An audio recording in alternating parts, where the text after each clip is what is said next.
Assalamualaikum warahmatullahi wabarakatuh. Bismillahirrahmanirrahim. Ashhadu an la ilaha illallah wa ashhadu anna Muhammadur Rasulullah. Allahumma salli ala sayyidina Muhammad wa ala ali sayyidina Muhammad. Rabbis rahli sadri wa yassir li amri wahlul 'uqdatam min lisani yafqahu qawli. Amin. Bismillahirrahmanirrahim.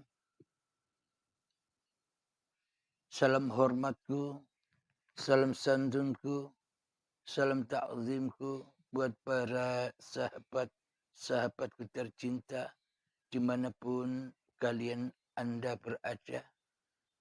Baik yang ada di dalam ataupun yang ada di luar negeri, semoga kita semua tetap di dalam iman kepada Tuhan yang menciptakan kita semua. Amin ya rabbal alamin. Sebelum kita mulai kajian di pagi yang indah ini, marilah tetapkan di dalam nyawa, tetapkan di dalam jiwa, tetapkan di dalam hati, tetapkan di dalam ruh, dan tetapkan di dalam hidup ini kalimat-kalimat thayyibah. Langgengkanlah, tetapkanlah di dalamnya agar tak terkuasai lagi oleh angkara murka hawa nafsu kita sendiri. Subhanallah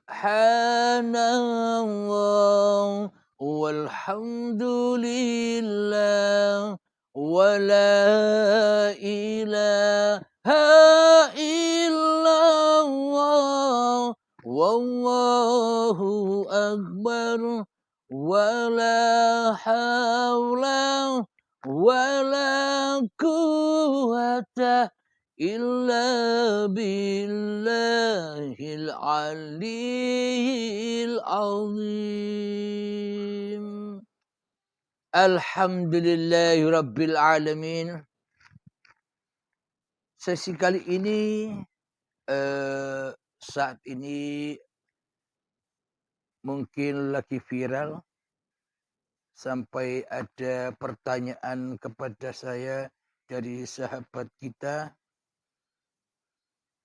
Mari kita dengar bersama-sama pertanyaannya.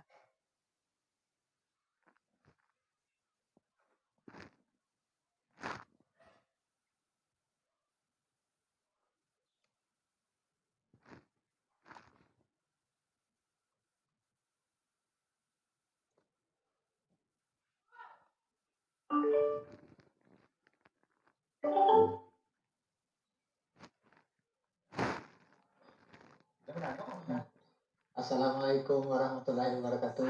Waalaikumsalam warahmatullahi Saya wabarakatuh. Rustam, ya, tinggal di Tanjung Kabupaten Langkat. Saat ini sedang viral Al-Quran surat Al-Jin ayat 19 tentang Muhammad diikuti oleh jin. Jadi tentang viralnya ayat itu saya ingin bertanya kepada Kiai Uripe Allah. Mohonlah supaya dijelaskan supaya dapat pencerahan tentang surat Al-Jin ayat 19 secara syariat dan hakikat. Terima kasih.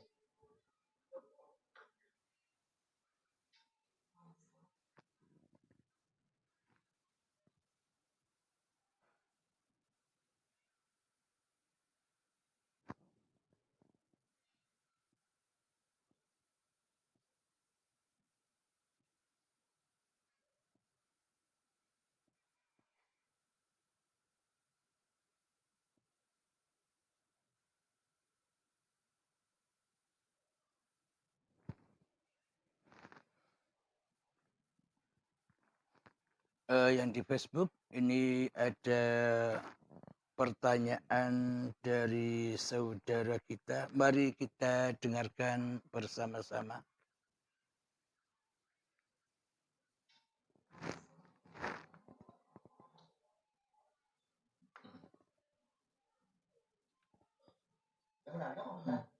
Assalamualaikum warahmatullahi wabarakatuh. Waalaikumsalam Saya warahmatullahi Rustam, wabarakatuh. ya, tinggal di Tanjung Kabupaten Langkat.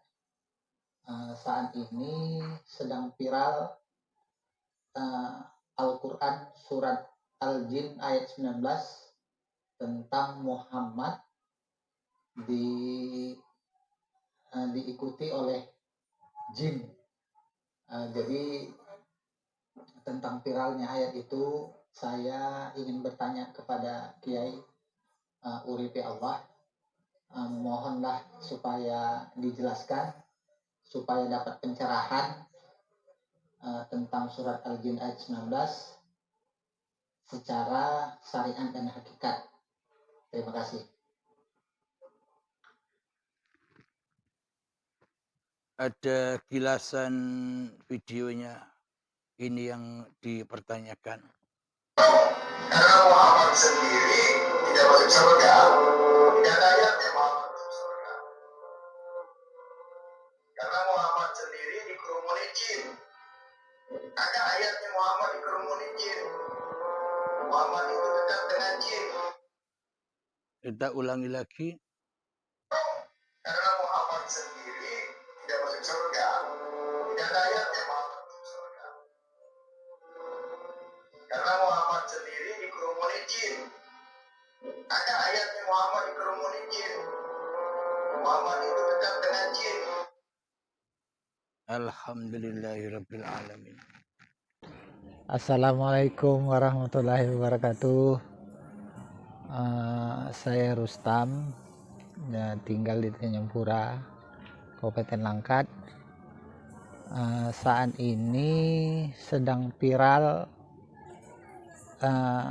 Al-Quran surat Al-Jin ayat 19 tentang Muhammad diikuti oleh jin. Jadi tentang viralnya ayat itu saya ingin bertanya kepada Kiai Uripi Allah. Mohonlah supaya dijelaskan supaya dapat pencerahan tentang surat Al-Jin ayat 19 secara syariat dan hakikat. Terima kasih. Karena Muhammad sendiri tidak masuk surga, tidak ada ayatnya Muhammad masuk surga. Karena Muhammad sendiri dikerumuni jin. Ada ayatnya Muhammad dikerumuni jin. Muhammad itu dekat dengan jin. Jadi pada intinya pertanyaannya saudara kita, sahabat kita, Kakang Rustam,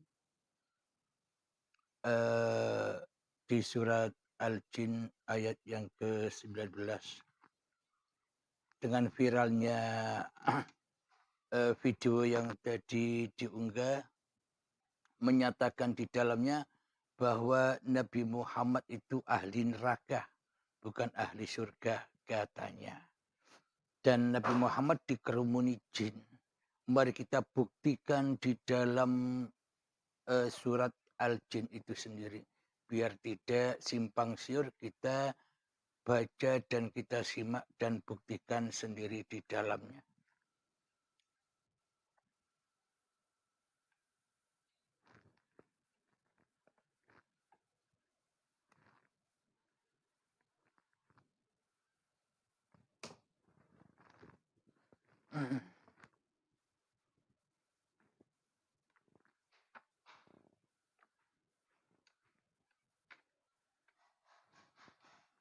Sebelum kami bacakan surat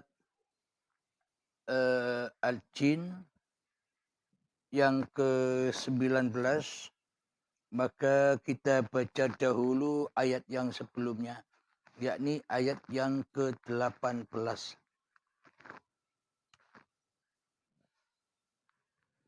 A'udzu billahi minasyaitonir rajim. Bismillahirrahmanirrahim. Wa annal masajida lillahi fala tad'u ma'allahi ahada. Yang artinya, dan sesungguhnya masjid-masjid itu adalah untuk Allah. Maka janganlah kamu menyembah apapun di dalamnya selain Allah. Nanti kita kaji secara syariatnya dan secara hakikatnya. Kita lanjutkan ayat yang dimaksud. Wa annahu lamma qama abdullahi yad'uhu kadu yakunu alaihi libada. Yang artinya, dan sesungguhnya ketika hamba Allah. Ini hamba Allah. Dalam kurung Muhammad. Muhammad itu tafsir. Tafsir bagi orang-orang ahli tafsir. Dan sesungguhnya ketika hamba Allah berdiri menyembahnya. Dalam kurung lagi, menyembahnya melaksanakan salat. Jadi yang di dalam kurung ini Muhammad dan melaksanakan salat. Mereka, jin-jin itu berdesakan mengerumuninya. Jadi ketika hamba lagi sholat, jin-jin itu mendekat untuk mengerumuninya. Ini ayatnya. Jadi yang dikatakan yang viral tadi hanya memandang sebelah mata dari ayat-ayat ini. Kita lanjutkan ayatnya biar tidak bingung kita. Yang ke-20 agar tidak terputus. Qul innama ad'u rabbi wa la usyriku bihi ahada. Katakanlah Muhammad, sesungguhnya aku hanya menyembah Tuhanku dan aku tidak mempersekutukan sesuatu pun dengannya. Ini yang tidak dibaca, ini yang buta oleh saudari kita yang tadi mengatakan bahwa Nabi Muhammad dikerumuni jin.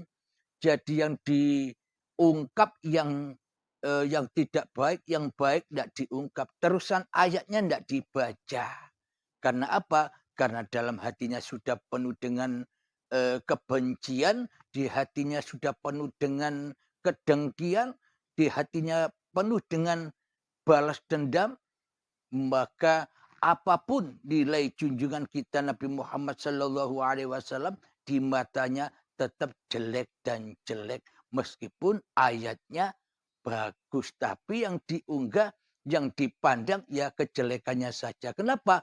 Karena yang menganggap Nabi Muhammad itu jelek karena hatinya jelek sendiri. Jadi maknanya contoh logika saja seperti kita sendiri.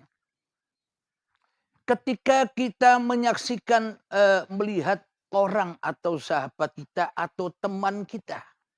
Ini logikanya. Meskipun dia berbuat baik pada kita, meskipun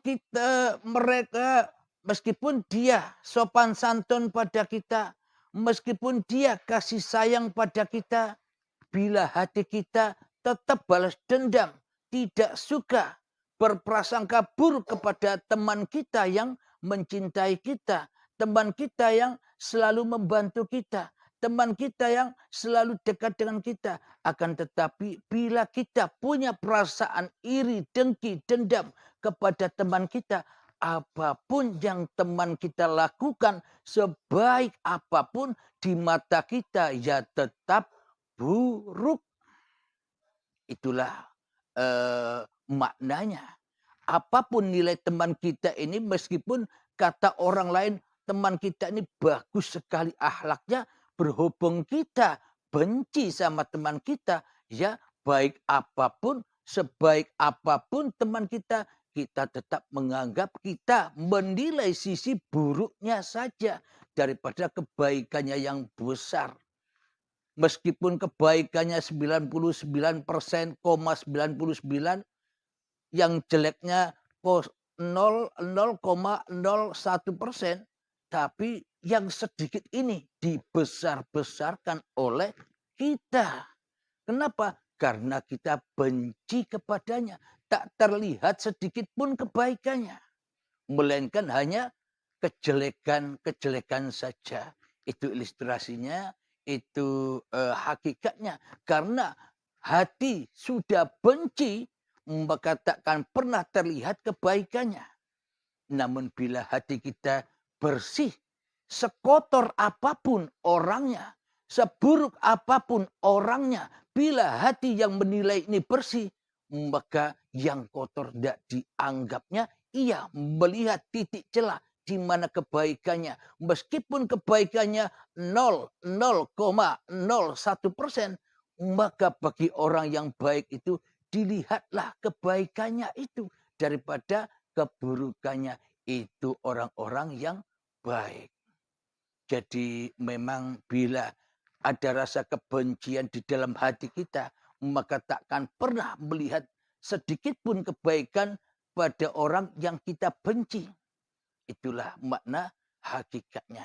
Karena yang memandang benci, maka yang keluar pun kebencian. Maka dari itu tak mungkinlah Kanjeng Nabi Muhammad menerima kebencian dari orang lain itu. Karena Nabi Muhammad selalu di sisi Tuhannya kasih sayang kepada seluruh manusia. Kenapa? Karena hidup yang ada pada Kanjeng Nabi Muhammad bukan hidupnya Nabi Muhammad sendiri, tapi uripe Allah yang maha kasih dan maha sayang. Apa buktinya? Hidup yang ada pada Kanjeng Nabi Muhammad itu uripe Allah. Bukan uripe Kanjeng Nabi Muhammad. Apa buktinya? Diabadikan di dalam Al-Quran. Muhammad, bukan kamu yang lempar. Aku yang bisa melemparkan itu semua. Muhammad, bukan kamu yang bisa memanah. Aku yang bisa memanah. Muhammad, bukan kamu yang bisa membunuh di dalam peperanganmu itu. Akulah yang membunuh mereka semua. Supaya kau menang di dalam peperangan ini. Inilah bukti bahwa hidup yang ada pada Kanjeng Nabi Muhammad itu hidupnya Allah, uripe Allah. Kenapa? Nabi Muhammad sudah tidak jadi Tuhan lagi di hatinya. Nabi Muhammad sudah tidak jadi penguasa lagi di hatinya bagi dirinya. Itulah kesucian hati Kanjeng Nabi Muhammad. Itulah kerasulan hati Kanjeng Nabi Muhammad. Itulah bahwa kita ditunjukkan Nabi Muhammad itu bukan jadi utusan Muhammadnya. Tapi Muhammad itu menjadi utusan Allah.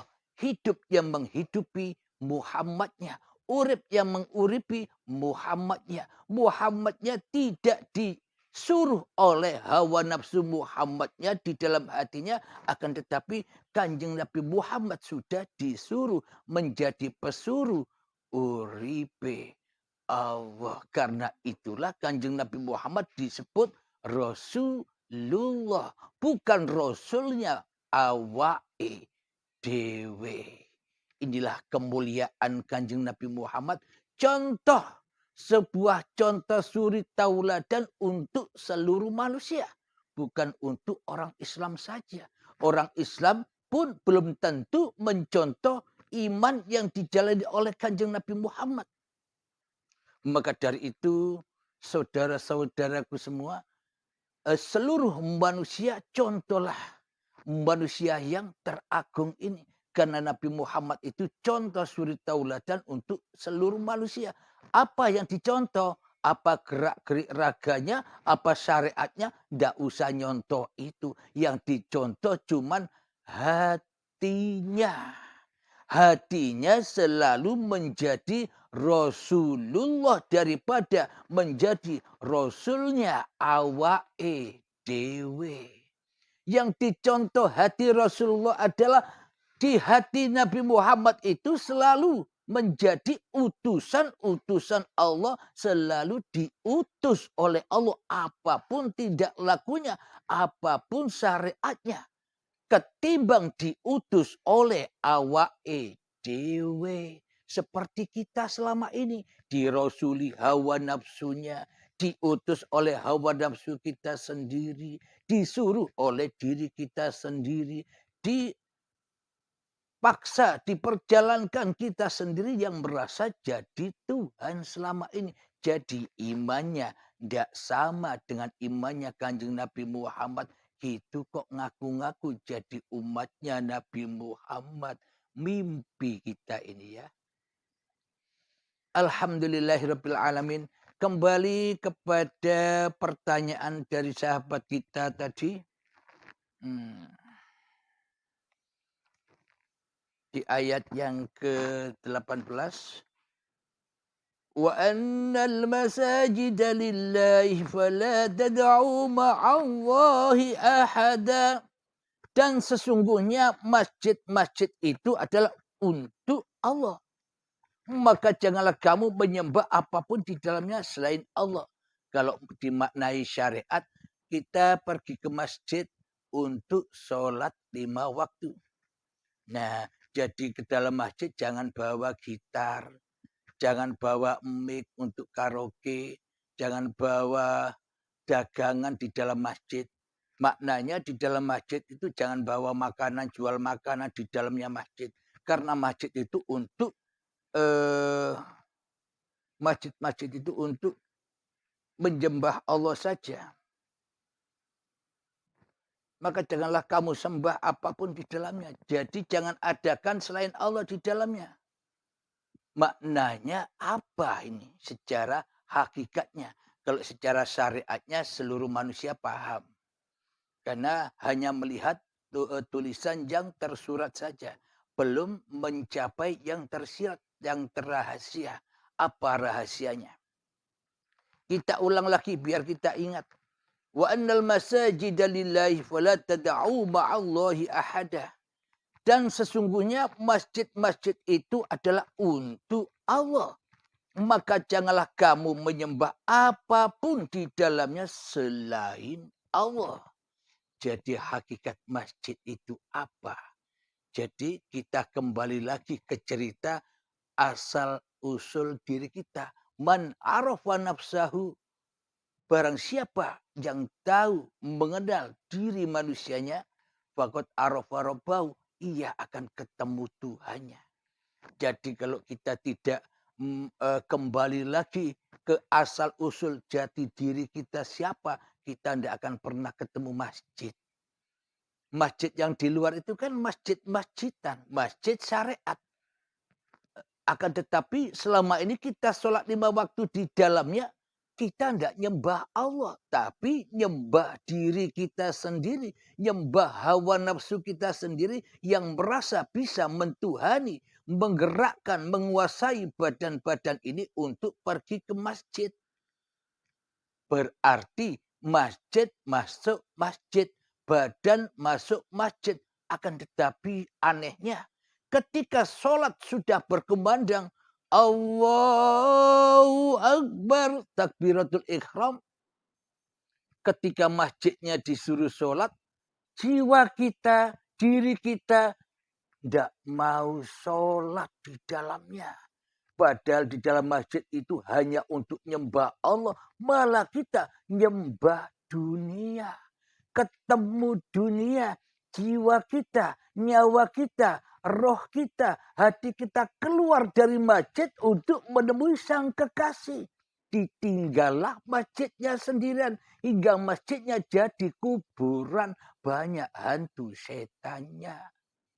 Masjidnya ditinggal. Jiwanya melayang ke pasar. Ke toko. Lihat toko-toko emas. Milih-milih emas. Nanti beli emas yang bagaimana ya. Di hatinya ke dealer mau beli mobil yang mana nanti. Mau beli motor yang mana. Hatinya meninggalkan jasadnya di dalam masjid sendirian. Hingga masjidnya gelap gulita. Sehingga menjadi sarangnya. Jin, setan, hantu dan sebagainya. Apakah itu sholat? Sesuaikah iman kita seperti imannya Kanjeng Nabi Muhammad? Sesuaikah hati kita dengan hati Nabi Muhammad yang selalu sholat di dalam masjid, tidak meninggalkan masjid. Maknanya jiwanya tetap di dalam badannya. Untuk apa? Dileburkan di dalamnya hingga bertemu yang wujud hanya Allah ketimbang diri manusianya. Inilah pemahaman sejarah hakikat makrifatnya. Jadi yang dimaksud masjid itu apa sih? Bismillahirrahmanirrahim. Subhanalladzi asra bi'abdihi laylan. Maha suci Allah yang memperjalankan hambanya di suatu malam. Jadi hambanya di suatu malam ini di dalam tafsirnya ada rujukannya, ada kurungnya Muhammad yang dikatakan hamba Allah. Apakah Kanjeng Nabi Muhammad saja hamba Allah? Ya, umatnya juga hamba Allah. Seluruh manusia pun juga hamba Allah. Karena seluruh manusia ya ciptaan Allah. Tak ada makhluk walaupun sebiji darah pun yang luput dari ciptaan Allah. Dan selalu diliputi oleh Allah. Subhanalladzi asra bi'abdihi laylan. Maha suci Allah yang memperjalankan hambanya di suatu malam. Siapa yang diperjalankan? Hambanya. Siapa? Kalau di syariat Muhammadnya, Nabi Muhammad Sallallahu Alaihi Wasallam. Menurut syariatnya, menurut babakan badaniyah, menurut babakan raganiyah, ya Kanjeng Nabi Muhammad. Semua tergantung kita. Bila kita pemahamannya di dalam syariat, ya ikutlah syariat. Tidak ada yang salah. Namun apabila fahamnya kita sudah masuk di dalam rahasia yang terrahasia, yakni hakikat makrifatnya, ya duduklah anteng-anteng wae di dalamnya. Tidak ada yang salah juga. Jadi syariat, hakikat makrifat, semuanya tidak ada yang salah. Kenapa? Karena uripe Allah yang meliputi semua cerita itu. Bismillahirrahmanirrahim. Maha suci Allah. Ini yang harus ditekankan. Maha suci Allah. Bukan maha suci hawa nafsu kita dewe-dewe. Selama ini kan kita memahasucikan hawa nafsu kita daripada memahasucikan hawa nafsu daripada mensucikan Allah di hati kita. Subhanalladzi asra bi'abdihi lailan. Maha suci Allah yang memperjalankan seluruh manusia. Ini makna sejatinya. Lailan di waktu malam. Kapan malam? Apa malam-malam yang di luar itu? Maksudnya malam ketika kita masih di alam keabadian kita sendiri. Apa? Alam keadaman. Alam ketiadaan, alam kegoiban. Sejak kita diciptakan dari tanah sampai menjadi bayi, itulah malam. Itulah gelap. Malam gelap apanya? Diri manusia kita masih gelap dan malam. Ora ono, ora wujud, ora urip, ora kuwasa popo. Itulah hakikat diri manusianya. Kita harus tahu itu untuk supaya kita bisa bertuhan dan mengabdi kepada Tuhan. Bila kita tidak tahu siapa diri kita sendiri, mana mungkin kita bisa bertuhankan Allah. Bila saja kita tak tahu diri, bagaimana mungkin kita tahu diri Tuhan yang menciptakan kita. Bila kita tak tahu diri, akhirnya diri kita nyembah awake dewe, nyembah hawa nafsune dewe-dewe. Alhamdulillahirabbil alamin. Kita teruskan ayat yang tadi. Lailan minal masjidil harami ilal masjidil aqsal ladzi barokna. Jadi secara syariatnya ya perjalanan raga-raga ini. Perjalanan dohir dari Masjidil Haram Mekah, dohir, sampai Masjidil Aqsa Palestina, dohir. Sama-sama tanahnya. Dohir ketemu dohir. Dohir vs dohir. Karena pemahamannya syariat, pemahamannya raganya yang dibahas, yang dibabak ya, babakan syariatnya, babakan dohirnya. Semua tidak ada yang salah, semua benar. Babakan kajian syariat benar, kajian hakikat makrifat pun benar. Jadi kalau semua dari Allah, tidak ada yang tidak baik. Semuanya baik, tergantung hati masing-masing kita. Hati kita ada di neraka atau di surga. Bila hati kita ada di neraka, yang mana hawa nafsu lebih yang kita sucikan di dalam hati kita, maka melihat orang baik apapun tak terlihat baik oleh kita. Yang ada hanyalah keburukan dan keburukan saja. Kita sendiri yang merasa baik, itulah orang-orang yang congkak dan sombong. Tak ada kebaikan dia memandang orang lain. Kenapa? Karena sejatinya hatinya sendiri sudah tenggelam di dalam anar jahanam. Kepanasan hatinya. Maka ia pun kepanasan memandang orang lain. Menyangka buruk orang lain. Selalu suudzon kepada orang lain. Kenapa? Karena hatinya pun buruk. Kalau hatinya tidak buruk, kalau hatinya tidak di neraka, pasti tidak demikian. Lailam minal masjidil haram ilal masjidil aqsal ladzi barakna. Jadi masjid maknanya masjidil haram secara syariat ya di Mekah sana. Masjidil haram secara yang sesungguh-sungguhnya. Di dalam Al-Quran itu kan kiasan, sanepan. Jadi bahasa yang indah. Bukan bahasanya manusia. Manusia bila memahami bahasa manusia lumrah. Memang manusia ya manusia. Memahaminya ya seperti pemahaman manusia.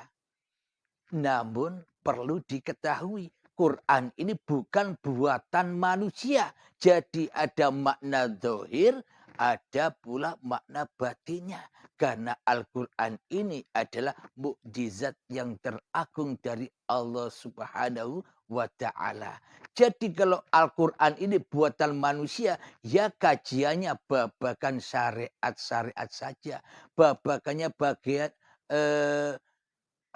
menurut dohir-dohirnya manusia saja. Hatinya tidak tersentuh sedikit pun. Semua babakan-babakan dohiriah. Namun di sini Al-Quran itu wahyu Allah. Maka pemahaman di sisi Allah, pemahaman di sisi yang menciptakan wahyu ini adalah masjid itu ada Masjidil Haram itu adalah tanah-tanah cikal bakal penciptaan seluruh manusia. Berarti Muhammad itu siapa sih sejatinya? Berarti Muhammad itu siapa sih orangnya? Secara syariatnya ya sudah wafat, sudah dipendam 14 abad yang lalu syariatnya. Tapi hakikatnya meskipun satu tumbang maka miliaran akan tumbuh lagi. Siapa hakikatnya Muhammad? Hakikatnya Muhammad itu adalah manusia yang sudah sadar bahwa dirinya sesungguhnya hanyalah Rasulullah. Diutus Allah, disuruh Allah, diciptakan Allah, digerakkan Allah, diperjalankan Allah, dinaikkan motor Allah, didudukkan Allah, dimakankan Allah, dikerjakan Allah, dimasakkan di dapur oleh Allah, di apapun semuanya. Allah yang lebih berkuasa di dalam hatinya daripada diri manusianya di hatinya. Inilah yang dimaksud Muhammad Rasulullah, manusia hamba yang sudah tenggelam di dalam uripe Allah daripada uripe manungsane. Inilah yang dikatakan Muhammad Rasulullah. Inilah yang dikatakan umatnya Rasulullah yang sesungguh-sungguhnya. Yang sejatinya, yang sama-sama bersama Rasulullah masuk surganya Allah. Kapan? Ya sekarang sudah terjadi. Surga dan nerakanya Allah pun sudah terjadi. Siapa neraka Allah? Orang yang hatinya keras melebihi kerasnya batu. Badan dan hati yang selalu, badan dan hidup yang selalu diakui oleh manusianya sebagai penguasanya. Maha suci manusianya di hatinya yang berkuasa atas hidup dan badan ini. Itulah neraka. Jadi penduduk neraka pasti penuh kebencian-kebencian dengan sesamanya. Itulah tanda-tanda hatinya sudah tenggelam di neraka jahanam. Berkumpul, dikumpuli dengan jin. Wa ma khalaqtul jinna wal insa illa liya'budun. Tidak kuciptakan jin dan manusia supaya mereka mengabdi kepadaku. Jadi manusia, jadi jin itu siapa? Jin dari api, manusia itu siapa? Manusia itulah manusia yang merasa dirinya tak menjadi manusia. Kenapa? Karena yang menjadikan manusia hanyalah uripe Allah. Inilah manusia yang tak merasa menjadi manusia. Karena hakikatnya manusianya ora ono. Seperti Muhammad bukan kamu yang lempar. Berarti Muhammadnya ono opo ora ono. Berarti siapa yang lebih ada? Muhammad bukan kamu yang lempar, tapi aku yang lempar. Siapa yang lebih ada di dalam hati Kanjeng Nabi Muhammad? Muhammadnya kah atau uripe Allah sebagai Tuhannya Muhammad Rasulullah? Inilah imannya Kanjeng Nabi Muhammad yang wajib kita ikuti, yang wajib seluruh manusia ikuti untuk supaya apa? Supaya kembali kepada Tuhannya dengan rela dan ridho, maka hatinya selalu ya ayyatuhan nafsul mutmainnah, jiwanya selalu tenang, tidak membenci orang lain, malah hatinya saling sayang menyayangi. Hatinya tidak dendam, tidak menjelek-jelekan orang lain. Kenapa? Karena hatinya sudah tenang, hatinya sudah selamat sentausa makmur kembali kepada uripe Allah. Seperti hati junjungan kita semua, junjungan seluruh manusia, yakni contoh bagi seluruh manusia Muhammad Rasulullah. Hatinya yang wajib dicontoh oleh seluruh manusia.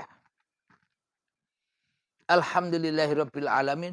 Kita lanjutkan kembali sebelum kita membahas surat Al-Jin ini agar kita tahu, agar kita siapa yang dimaksud jin masjid ini.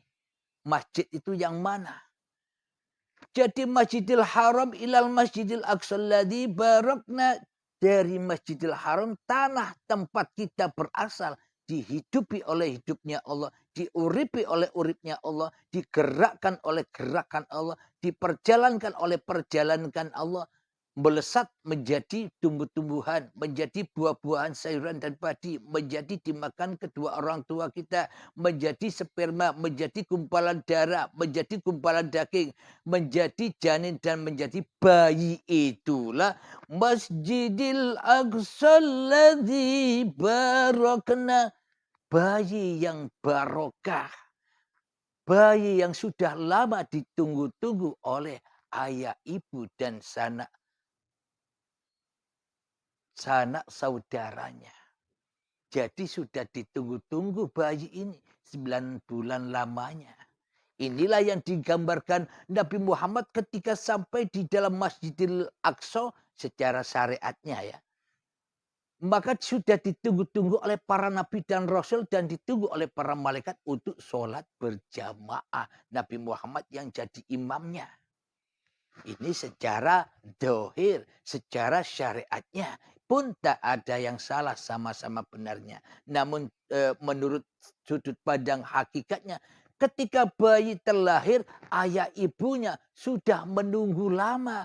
Jadi ketika lahir, sang jabang bayi inilah jadi imamnya orang tua, jadi imamnya, ayah ibu yang selalu menjaga, memelihara imam ini. Bayi yang suci yang sudah lama ditunggu-tunggu ini.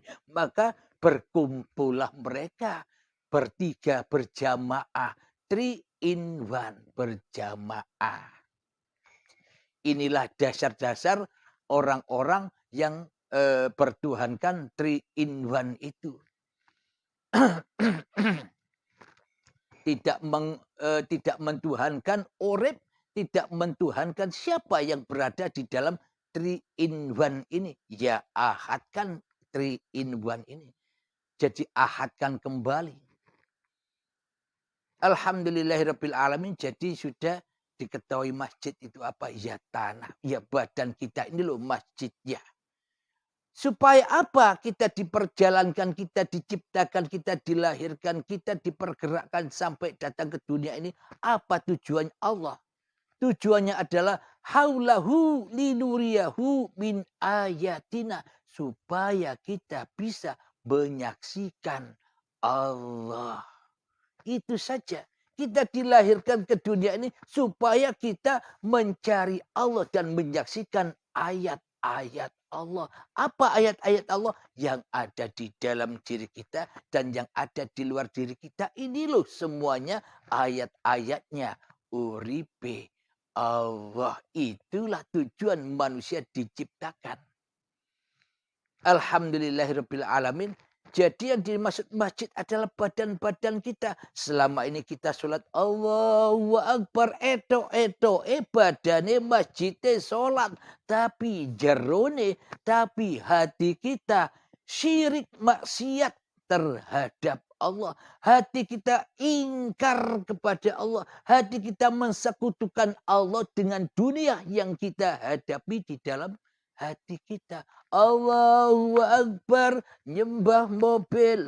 Allahu Akbar, nyembah motor. Allahu Akbar, nyembah sandal, khawatir hilang sandalnya. Allahu Akbar, nyembah cewek. Semuanya bukan Tuhan yang disembah. Karena banyak berhala-berhalanya. Kenapa? Karena kita selama ini jadi jin. Jadi hakikatnya jin itu siapa? Ya diri kita sendiri juga. Jin itulah hawa nafsu yang selalu menjadi api-api di dalam hati kita. Yang tidak taat dan tidak mentuhankan Allah. Serta tidak mensucikan Allah di dalam hatinya. Kecuali mensucikan, memaha-akbarkan, memaha-wujudkan, memaha-adakan, memaha-kuasakan diri kita sendiri di dalam hati kita. Itulah yang dimaksud jin, jin, jin, jin, jin, jin. Itu api-api anar yang selalu membakar hatinya. Jadi kalau ada orang benci kepada orang lain, padahal dirinya sudah berada di dalam neraka bersama jin-jin itu, kok ngolok-ngolok orang lain.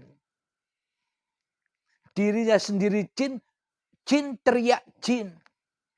Kafir teriak kafir. Itulah orang-orang yang hatinya selalu buruk kepada orang lain. Itu secara hakikatnya.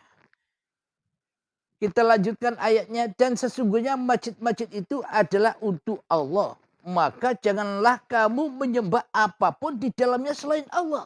Jelas ayatnya.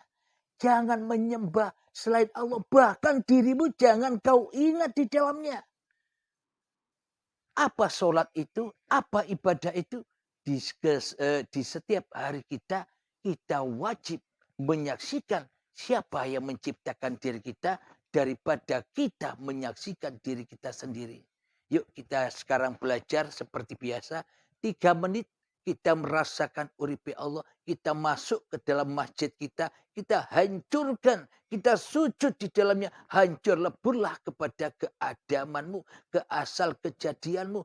Ke asal kewujudanmu. Yang dulunya tidak ada sekarang wujud. Hancurkan. Leburkan. Goibkan. Tiadakan. Sehingga yang ada hanya Allah. Inilah yang dimaksud. Dan sesungguhnya masjid-masjid itu adalah untuk Allah. Milik Allah. maka janganlah kamu menyembah apapun di dalamnya selain Allah. Meskipun dirimu sendiri, hancurkan. Karena apa? Agar hanya Allah yang ada. Agar hanya la ilaha illallah yang ada. Agar la mawjudan illallah. Agar la haula wa la quwata illa billah. Agar lillahi ta'ala.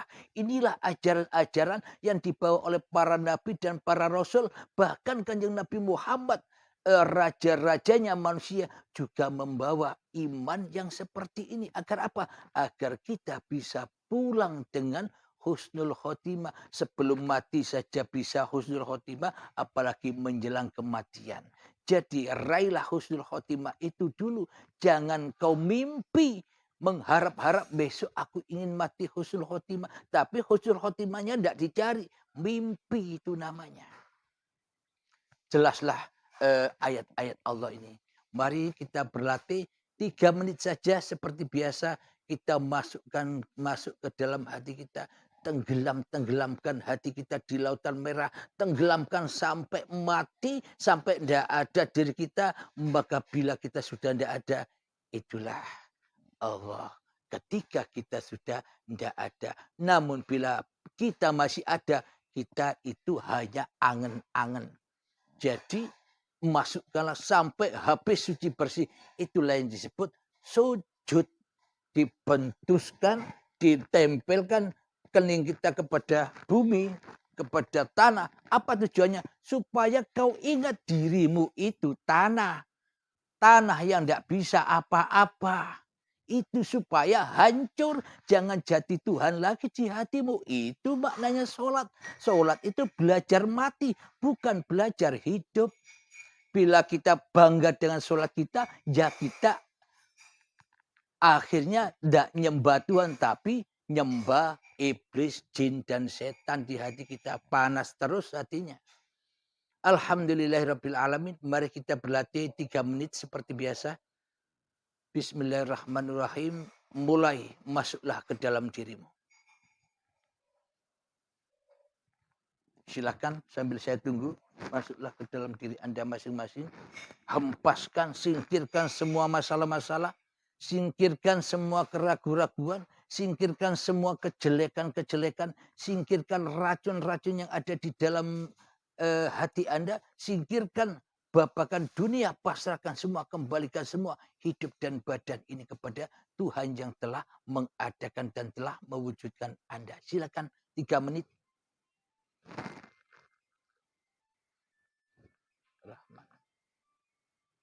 Saya tunggu 3 menit ya.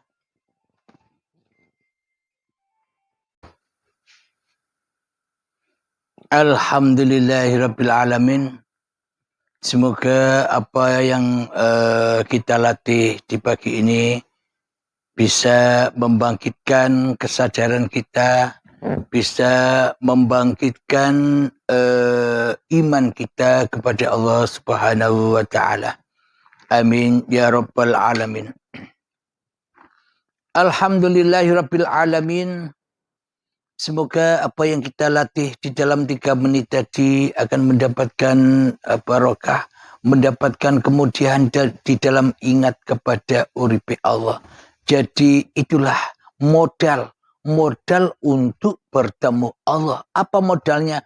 Modalnya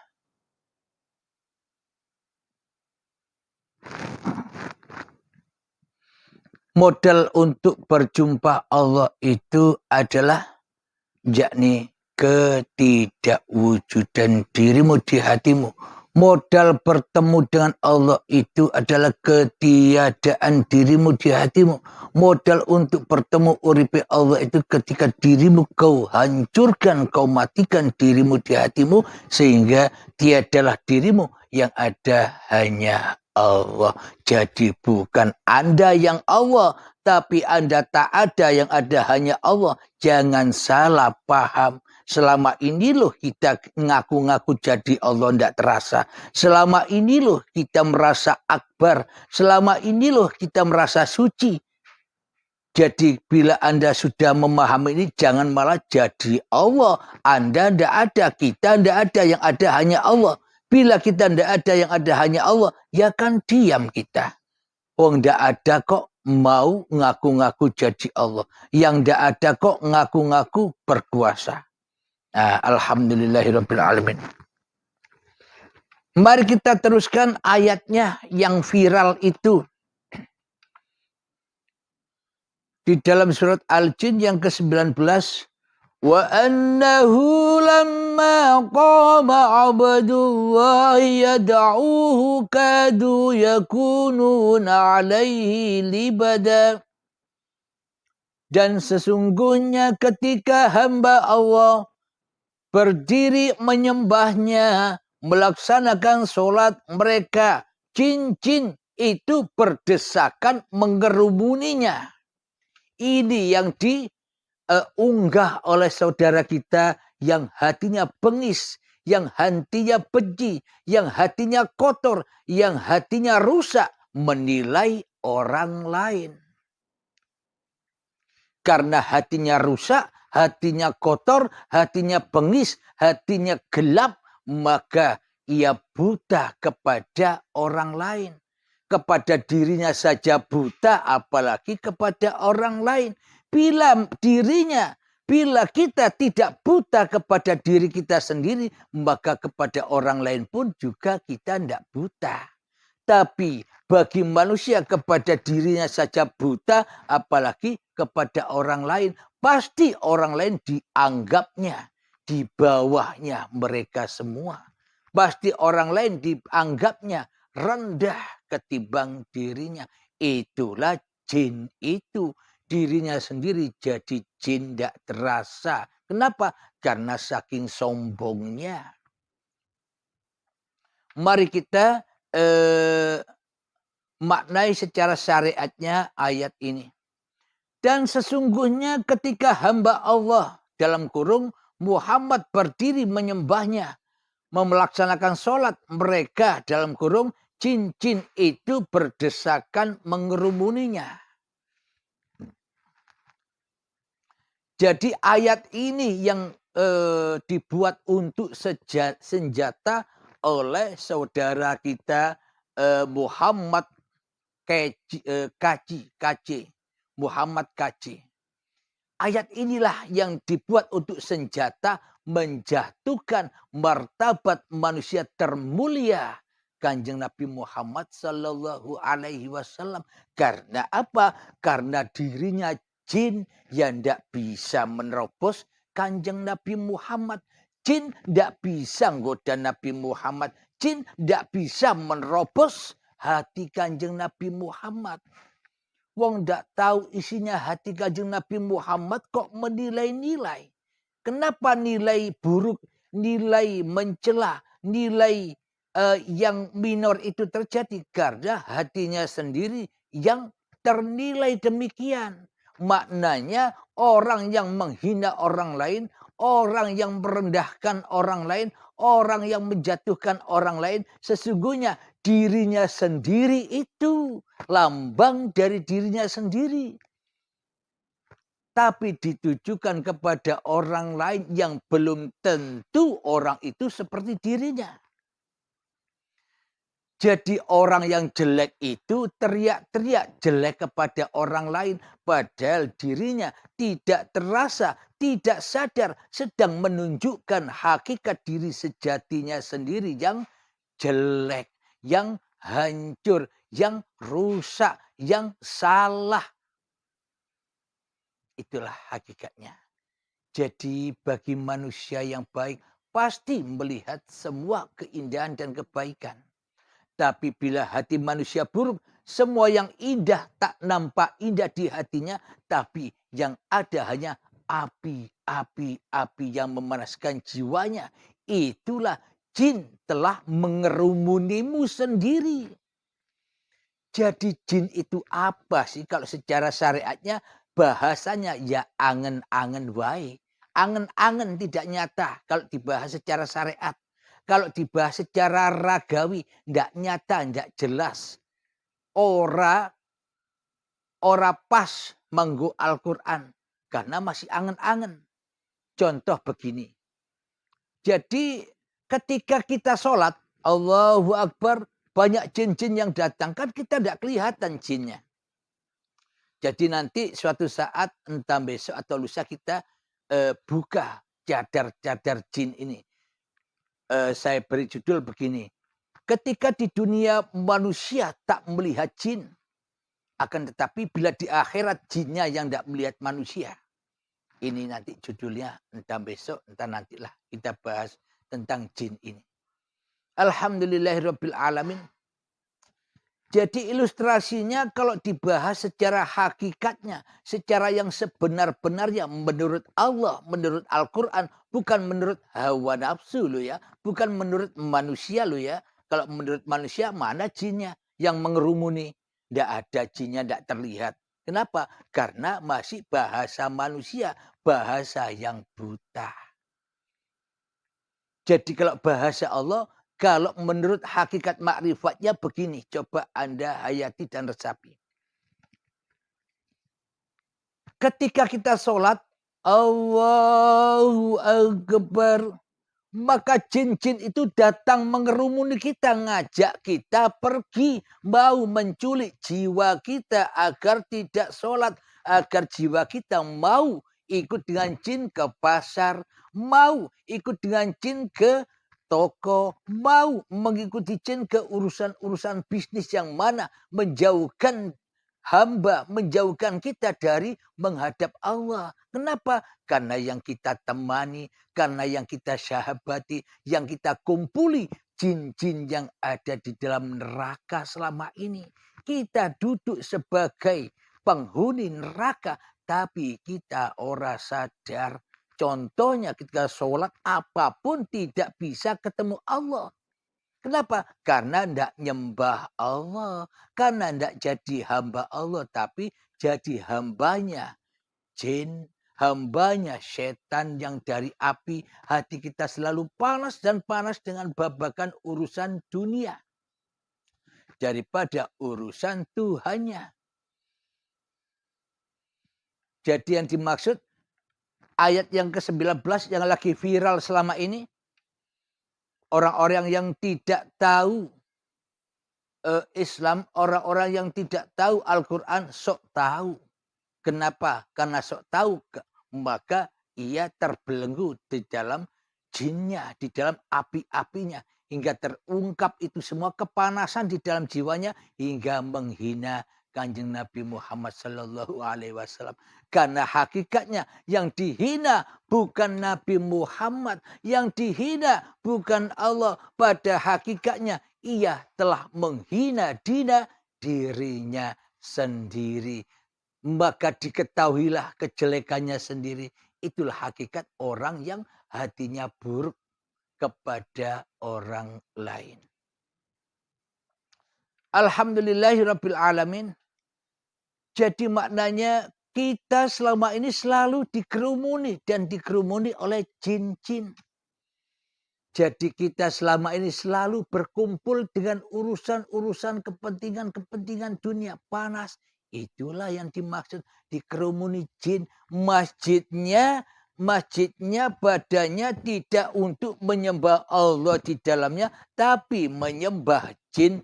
Jin masuk semua di dalam masjidnya, menggoda kita.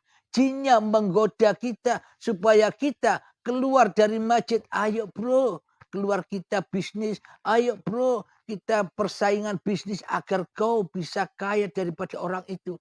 Selalu hati kita panas. Itulah jiwa-jiwa yang tak bertuhan. Jadi hatinya selalu dikerumuni oleh jin-jin, hawa-hawa panas, urusan dunia. Itulah hakikatnya yang dimaksud di dalam ayat jin yang ke-19 ini. Dan sesungguhnya ketika hamba Allah, dalam kurung Muhammad, hamba Allah itu siapa? Muhammad itu siapa? Ya seluruh manusia. Yakni ketika manusia berdiri menyembahnya, laksanakan sholat, mereka jin-jin itu berdesakan mengerumuninya. Jadi jinnya rebutan. Ayo bro, bel aku ke sana bro. Ayo ikut saya ke sana. Ayo ikut saya ke sana. Jadi kita diombang-ambingkan di dalam neraka jahanam. tempatnya iblis, setan, dan jin yang dari api. Kita tidak mau tak ada, kita maunya ada terus. Ya kita jadi santapan api-api itu. Ya panas terus, hidupnya susah terus, hidupnya takut terus, hidupnya penuh dengan kegelisahan. Kenapa?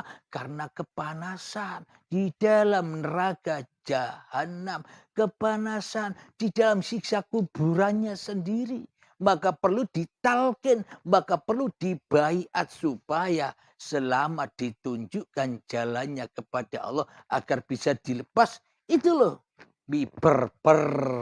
Itulah makna baiat, membebaskan manusia dari belenggu-belenggu jin-jin yang selalu mengkungkung hati setiap manusia. Alhamdulillahirabbil alamin. Jadi sudah paham ya makna hakikatnya. Jadi di sini secara syariatnya kepada individu-individu manusianya, tapi secara hakikatnya ya kepada diri kita sendiri. Karena badan inilah masjid, di dalamnya uripe ini harus uripe Allah, bukan uripe manusiane. Kalau hidupnya manusianya yang berkuasa, yang menjadi Tuhan di dalamnya, itulah azab yang pedih, itulah siksa jahanam, itulah alam kubur yang mana selalu Marrabbuka, malaikat mungkar selalu menanyakan, Marrabbuka, siapa Tuhanmu? Kita selalu menjawab, Tuhanku adalah dunia, Tuhanku adalah uang, perempuan, dan sebagainya. Kita menjawab demikian, tapi tak terasa. Maka dari itu, mulut kita terkunci, lidah kita dipotong, butuh lagi dipotong, butuh lagi dipotong, butuh lagi. Kenapa? Karena kita selalu berdusta dan berdusta kepada hati kita sendiri. Alhamdulillahirabbil alamin. Kita lanjutkan ayat yang ke-20 di dalam surat Al-Jin. Qul innama ad'u rabbi wa la usyriku bihi ahada. Katakanlah Muhammad, sesungguhnya aku hanya menyembah Tuhanku. Ini Muhammad disuruh Allah mengatakan, sesungguhnya aku hanya menyembah Tuhanku dan aku tidak mempersekutukan sesuatu pun dengannya. Akan tetapi selama ini kita mensekutukan Allah dengan diri kita. Na'udzubillahi min dzalik. Selama ini kita mensekutukan Allah dengan hawa nafsu kita. Na'udzubillahi min dzalik. Kita selama ini mensekutukan Allah dengan harta-harta kita. Na'udzubillahi min dzalik. Itu yang harus disembelih. Harta-harta Anda itu dan Anda sendiri harus disembelih. Dizakatkan, disucikan kembali. Agar apa? Agar jadi manusia yang bebas di dalam surganya Allah. Bila Anda masih bawa harta, bawa dunia, bawa cinta-cinta dunia, bawa badan Anda, bawa hidup Anda, selamanya Anda takkan pernah bertemu surganya Allah dan takkan pernah bisa menyaksikan wajhullah. Alhamdulillah, katakan Muhammad, sesungguhnya aku hanya menyembah Tuhanku dan aku tidak mensekutukan sesuatu pun dengannya. Jelas sudah. Jadi imannya Nabi Muhammad, Muhammad bukan kamu yang lempar, pas dengan ayat ini.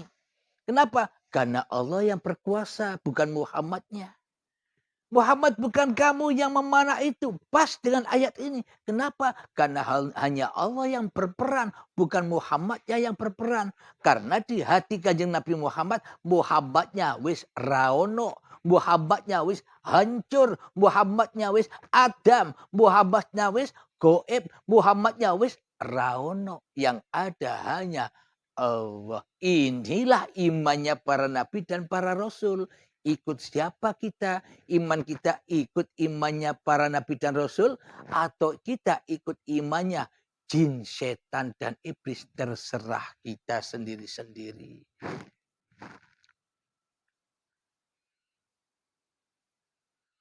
Alhamdulillahirabbil alamin, kita tutup ini sambil ngerokok nyantai. Alhamdulillahirabbil alamin. Jadi jelaslah apa yang selama ini viral. Kenapa manusia itu menjelek-jelekan orang lain? Kenapa? Karena dirinya sejatinya yang jelek. Jadi bila kita contoh, coba kita rasakan sendiri. Ketika kita benci kepada seseorang, apa? Karena apa itu semua terjadi? Sebab apa semua itu terjadi? Kita benci dengan ini, kita benci dengan itu, kita benci dengan keadaan ini, kita benci dengan keadaan itu. Kenapa itu semua terjadi? Karena diri kita yang jelek dulu, baru yang dilihat yang jelek-jelek. Kenapa? Karena diri kita merasa jadi Tuhan. Karena diri kita merasa ada, itulah kejelekan. Akhirnya ya sombong. Diperlihatkanlah kejelekan-kejelekannya kepada manusia. Dengan apa? Dengan bencinya dia kepada manusia yang lain. Itulah makna dari semua ini. Silakan sahabat-sahabatku, kita minum bersama, merokok bersama.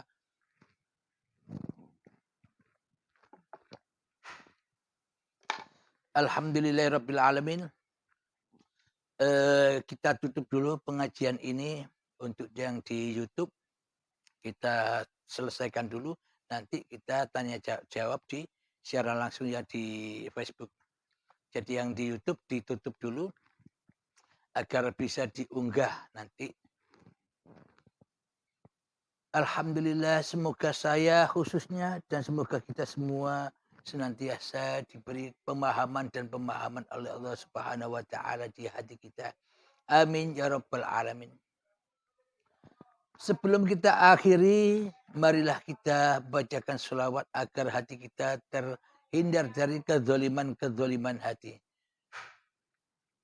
Allahumma salli ala sayyidina Muhammad wa ashghilil zalimin bizzalimin.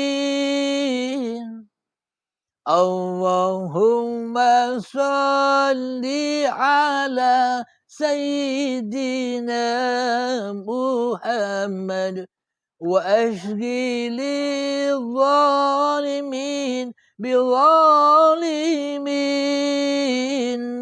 wa akhrijna min bainihim salimin wa ala alihi wa sahbihi ajma'in. Alhamdulillahi rabbil alamin.